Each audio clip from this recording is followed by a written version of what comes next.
Hi all, welcome to Blasters arena. Indian ദേശീയ ടീമിൻ്റെ പരിശീലകനായിരുന്ന Manolo Marquez പരിശീലക സ്ഥാനം ഒഴിഞ്ഞിട്ടുണ്ട്. കഴിഞ്ഞ ഏപ്രിൽ മാസത്തിൽ തന്നെ അദ്ദേഹം അത് തീരുമാനിച്ചതാണ്. പിന്നീട് ഓൾ ഇന്ത്യ ഫുട്ബോൾ ഫെഡറേഷൻ അത് കുറച്ച് നേരം ഹോൾഡ് ചെയ്യാൻ ആവശ്യപ്പെടുകയായിരുന്നു. ഏതായാലും വളരെ കുറച്ച് കാലയളവ് മാത്രമാണ് മനോളോ ഇന്ത്യയുടെ പരിശീലകനായിക്കൊണ്ട് തുടർന്നത്. അദ്ദേഹത്തിന് കീഴിൽ വളരെ ദയനീയമായ പ്രകടനമാണ് ഇന്ത്യയുടെ ദേശീയ ടീം നടത്തിയിട്ടുള്ളത്.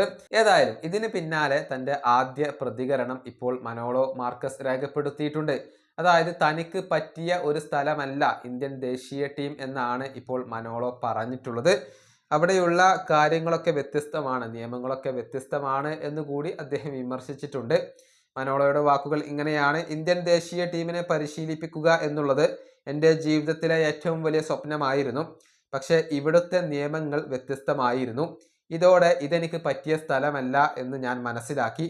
കാര്യങ്ങൾ തെറ്റായ രീതിയിൽ തന്നെയാണ് സംഭവിച്ചിട്ടുള്ളത്. റിസൾട്ട് മോശമായിരുന്നു. റിസൾട്ടുകൾ നല്ലതായിരുന്നുവെങ്കിൽ ഞാൻ ഇപ്പോഴും അവിടെ ഉണ്ടാകുമായിരുന്നു. ഇതാണ് മനോളോ പറഞ്ഞിട്ടുള്ളത്. അതായത് തനിക്ക് മികച്ച റിസൾട്ടുകൾ ഉണ്ടാക്കാൻ കഴിഞ്ഞില്ല എന്നുള്ളത് അദ്ദേഹം സമ്മതിച്ചിട്ടുണ്ട്.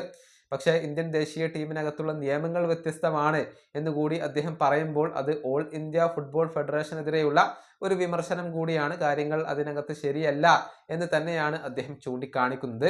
ഏതായാലും പുതിയ പരിശീലകന് വേണ്ടിയുള്ള അപേക്ഷകൾ ഇപ്പോൾ ഓൾ ഇന്ത്യ ഫുട്ബോൾ ഫെഡറേഷൻ സ്വീകരിച്ച് തുടങ്ങിയിട്ടുണ്ട്. അന്റോണിയോ ലോപ്പസ് ഹബാസ് അതിനുവേണ്ടി അപേക്ഷ നൽകി എന്ന് ഖേൽ നൗ റിപ്പോർട്ട് ചെയ്തിട്ടുണ്ട്. ഈ വീഡിയോയുടെ അവസാനിപ്പിക്കുന്നു. അടുത്തൊരു മേഖല കാണാം.